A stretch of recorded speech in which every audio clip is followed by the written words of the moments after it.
नमस्कार मित्रांनो, लग्नानंतर होईलच प्रेम या मालिकेच्या पुढील भागात आपल्याला असं बघायला मिळतंय.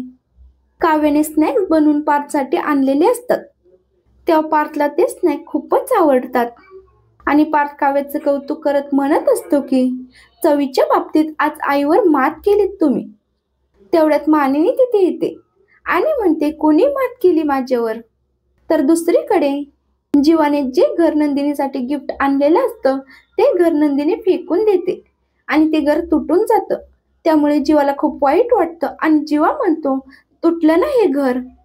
तर नंदिनी रडतच म्हणते की काड्यांचं घर बनवलं होतं तुम्ही, ते तुटलं तर तुम्हाला एवढा त्रास झाला, मग माझ्या तुटलेल्या घराचं काय?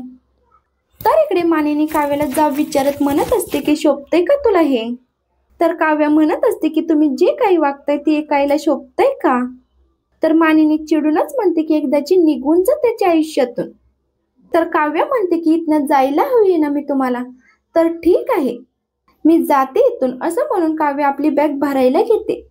तर नंदिनी सुद्धा रडतच जीवाला म्हणत असते की मी आता तुमच्या सोबत फार काळ राहू शकणार नाही.